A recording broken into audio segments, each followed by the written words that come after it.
You've met with the team now. Can you just give us an idea of your general message to them in your first meeting? Yeah, I think it was important for them to know, that I understand and recognize that change can be difficult, particularly for a young team. But sometimes, a lot of times growth comes from change. But also with young guys, anxiety comes from change, and I just want to make sure that the first thing we did this morning was not do all these talks, but make sure that they understood that they were the focus. I know it was rough getting them there at 7:15, on short notice, but I thought that was important from a couple standpoints. That, hey, listen, offensively, it's not going to be a big departure from what you're used to. The way we do things, we visited and we've shared ideas in the past between the two schools, and then defensively, the retention of Marcel Yates, I think, it really kind of alleviated some anxiety this morning with 5 or 6 freshmen that are starting, and all those guys want to know. So I think the message today was, number one, hey, look, we got to get to know each other. You got to get to know me.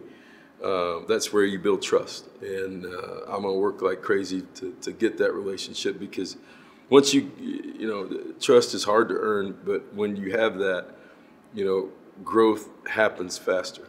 And so I've got to do my part, and our coaching staff's going to do their part. But just really alleviating some tension, I think, about what this journey is going to be all about, and that it's not going to be a complete change in scheme and the positions and the kind of things that they were used to playing. You mentioned your daughter. Tell us about your family. Oh, well, we got she's at NYU, which I wish she would have just been here. It's a heck of a lot cheaper than South Manhattan apartment and being there. But she's in theater. I've got one. She's a junior. I got one at A&M in the business school, and as a sophomore. And then my 2 boys made it here today, so they're running around all over the place. And one's a sophomore in high school, one's in 8th grade. So everybody else is busy. They got to get out of school today because, believe it or not, there was a freeze warning the day before. They canceled school.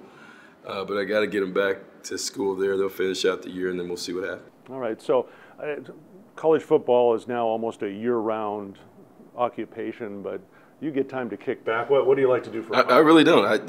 The last 6 weeks is probably the most time I've ever taken off, and I got bored. I like to travel and see different things. I just play golf. And like I said, we have a few of those. I know, and I've played a few of them before too. Like I said, play. I didn't say I play very well, right, but I like to play. I do like to travel, but when you've got some younger guys, and my youngest is 13. Some of these guys are playing 7-on-7, doing some different things in the summer.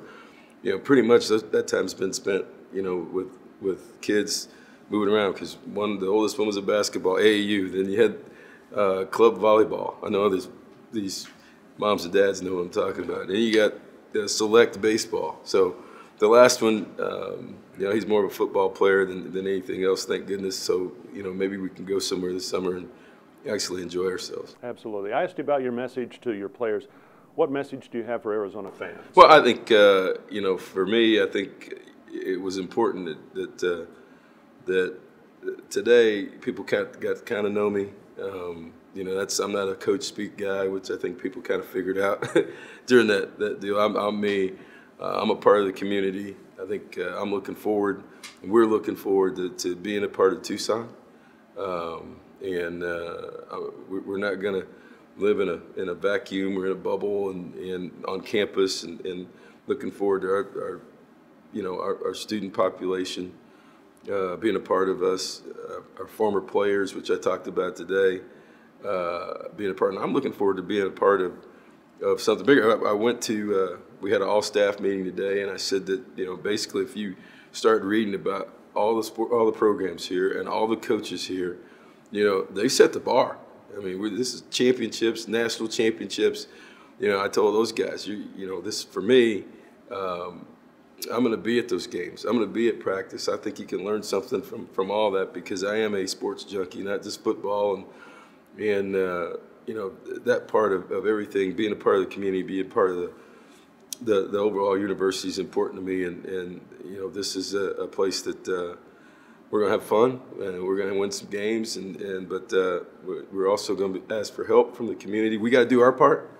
But we're also going to want, you know, that stadium to be one that guys want to play in and play in front of a loud crowd and fill that thing up, and you got to work together to do that. Very good. He is Kevin Sumlin. He's the new head football coach at the U of A. You will see him around town over the next few months, and we'll see you September 1st when the Wildcats open the 2018 season at Arizona Stadium.